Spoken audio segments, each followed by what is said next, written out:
I consider myself to be one of the lucky kids because I was raised by two very loving parents. My memories from being a child were that my parents were always extending their home, their food, anything they had to others. They were always welcoming people in. There was never just our family. We always had extras. I remember one time my sister, my oldest sister Leanne, had gone to the beach in the summertime, and she came back with a girl that she found at the beach. And it turned out that the girl had run away from home, and my sister brought her to a restaurant that my parents owned, and there was a basement in the restaurant, and she hid her out down there, and she would get food from upstairs. She would tell Dad she was hungry and could he make her a cheeseburger and french fries, and Leanne would take it downstairs and give it to Michelle, who she was hiding in the basement. After a few days, my parents figured it out, and they found out who she had run away from and why she had run away, and they went to find her mother, who was actually with the carnival. The carnival had come to town, and apparently she didn't get along with her mother's boyfriend. So her mother, at the end, decided to give my parents custody of her, and she moved in, and we had a new sister. And a few years after that, my grandma, my mom's mom, remarried, and the man that she married had a 16-year-old daughter, and that daughter didn't get along with my grandma, which was her stepmom. And I think that's pretty normal at that age, but she loved her stepsister, who was my mom. So she also came to live with us. So that's just the kind of people they were. They always had an open door, and like I said, even though they had 6 kids, they always had room for more. I remember them doing so many nice things for their friends, and I felt like as a kid, there was, I mean, we were not rich, we were not a wealthy family, but I never felt like I went without. They always made sure we had what we needed, even if it meant they went without. Like my mom loved to shop, but she always shopped for us kids, never for herself, until later on in life, and then when we were gone, then she made up for it. She made up for the lost time. Anything she wanted, she shopped and bought, and I always told everybody my dad spoiled her rotten. And anybody who really knew them knew that his gruff exterior was exactly that, just his exterior. He was just sweet and soft on the inside, and especially if it came to my mom or us kids or somebody who needed something. So throughout my life, I have been told, oh, you're such a generous person, or you're such a kind person, or you do such nice things for people. And I will always say it's because I was blessed to be raised by parents who were exactly that. They were fantastic role models, and I can't say enough good things about them. I remember being 12 years old, and I remember having my birthday, and I remember my mom saying, make a wish, make a birthday wish before you blow out your candle. And I looked at her and I said, you know, I never really understood what that means. What are you supposed to wish for? And she said, well, you should wish for something that would be really hard to get.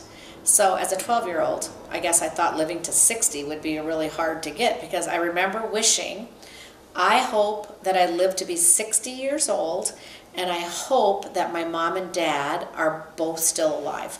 And I remember thinking that was almost unattainable. But as it turned out, on my 60th birthday, I was blessed to have both of my parents there, and my husband and my kids and 2 of my sisters, and we had the best time. And then Scott, my husband, said he hired a photographer, because he said, well, if your childhood birthday wish came true, we should you know, have memories of it. So we got all kinds of photos and had a great day. And then literally 1 month later, my mom passed away, you know, unexpectedly. So I will cherish those pictures forever, because I had pictures of my mom and dad together, me with my parents, my kids with my parents, all of us together, and it was just really, really special. So I feel so lucky to not only have had 2 great parents, but to have had them for 60 years. And together they celebrated 64 years of marriage, which is a huge feat. And proud to say that my husband and I are working hard to follow in their footsteps. We just passed 39 years.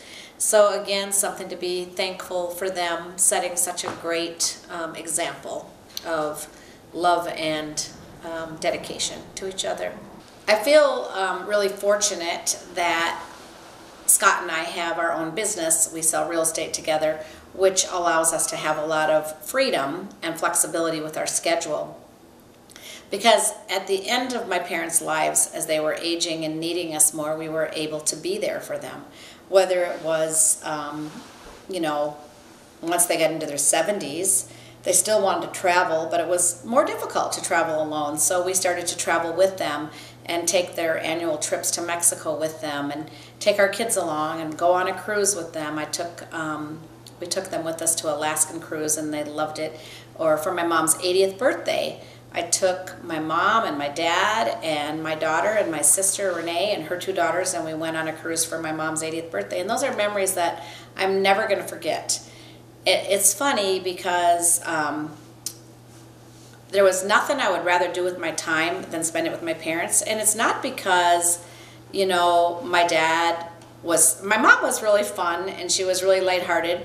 My dad could be super crabby, but not to me. Like, he could be crabby to other people, but he was never crabby to me. And so I always enjoyed watching the Twins games, the Vikings games, the things that he liked, Texas Walker Ranger, I don't even know what it was called, but every episode that was ever made and all the old like Gunsmoke and all those. But I could just sit for hours and watch those TV shows with him when he really didn't feel like doing anything else.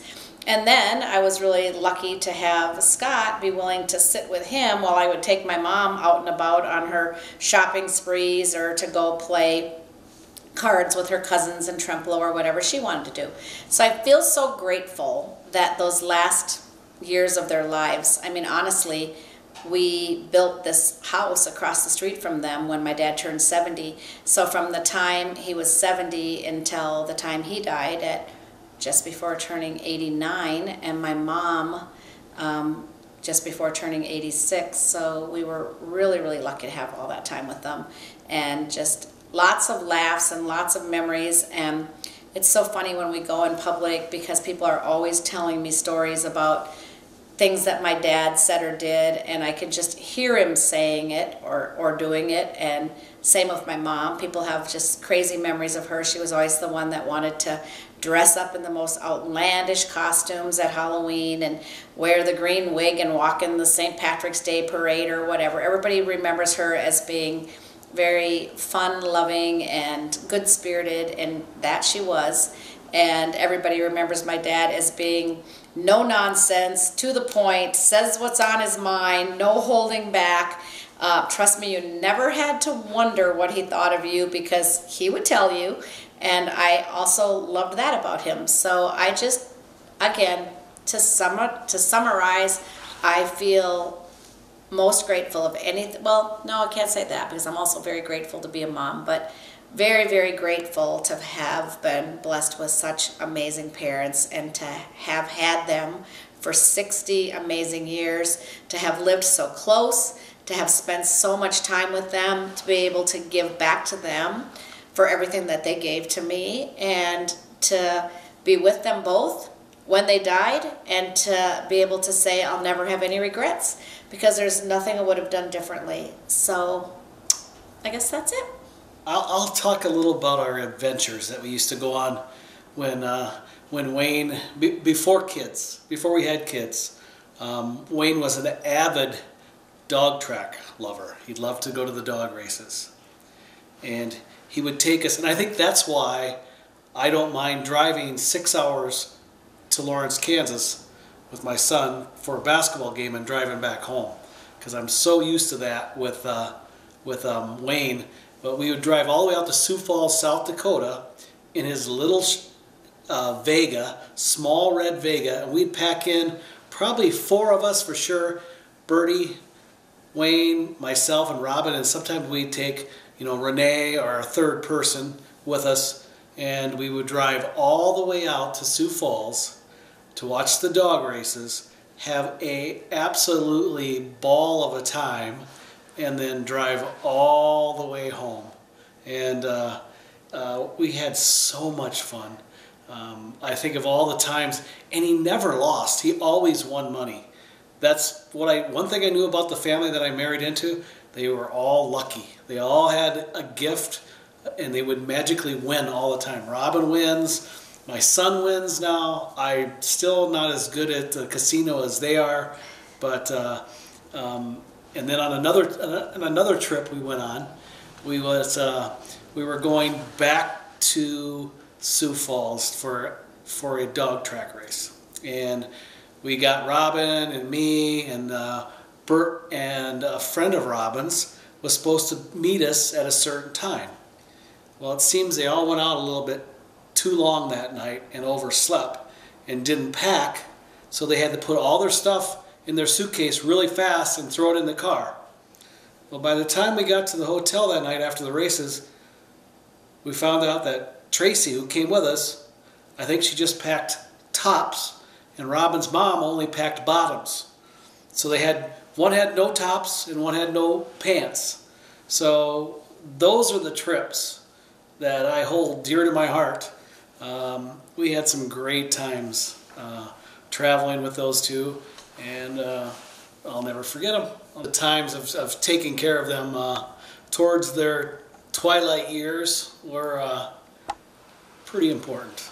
With family, you take care of family, and Wayne and Bert were getting up in their senior years, and they were having some senior moments, and it was just nice to be able to give back to them and to keep them home as long as we could and take good care of them. And I think they really loved and respected us for it. So.